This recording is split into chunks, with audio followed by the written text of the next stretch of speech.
This is Tim Bryce with my column titled, Something in the Water? My mother recently made the observation that people seem to be angrier these days. Frankly, I couldn't argue with her as I see it too.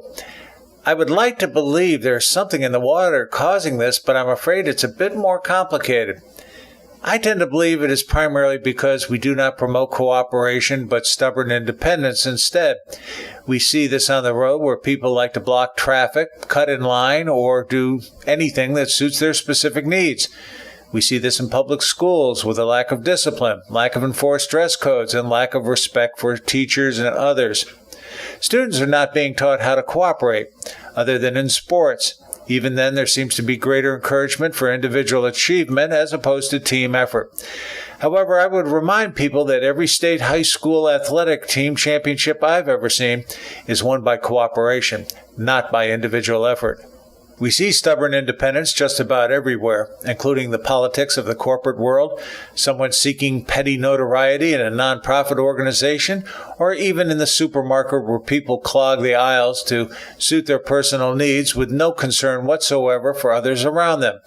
All of this means people have become self-aware of their own needs and desires and lack empathy for others.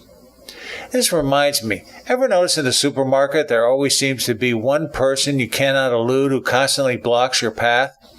No matter how you try to alter your path through the store, you inevitably run into the same person time and again. I don't mean to sound paranoid, but I tend to believe the store assigns blockers to shoppers to assure we spend more time in the store purchasing more stuff than we really need. Wouldn't it be nice if they painted a dashed line down the middle of the aisle to suggest people stay on one side or the other? It would be an interesting experiment, to say the least.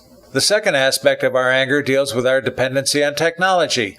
Whether I'm in a company, a store, or on the highway, people are plugged in and tuned out. It is no small wonder our socialization skills are deteriorating as people prefer their technology over human contact. Such a shift signals the decline of such things as common courtesy and manners. The third and final aspect with anger is our declining moral values, which includes respect for the human spirit. Gallup polls clearly show religion and morality have been declining in recent years. Again, this affects our socialization skills and recognition of what is right and what is wrong. The media blurs the lines as well as they no longer practice restraint in telling a story or accurately reporting the news. From this, an ideological chasm has emerged which continues to widen.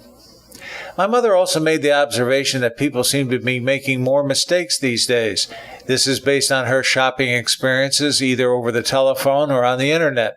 She said it has become quite common for vendors to ship the wrong product or cause a delay due to improper shipping instructions, or perhaps bank cards are improperly credited or debited. "I'm sorry" is the common excuse, but nothing is done to truly correct the problem, which is often repeated. Under this scenario, the problem is apathy, whereby the company is indifferent to the problems of the customer.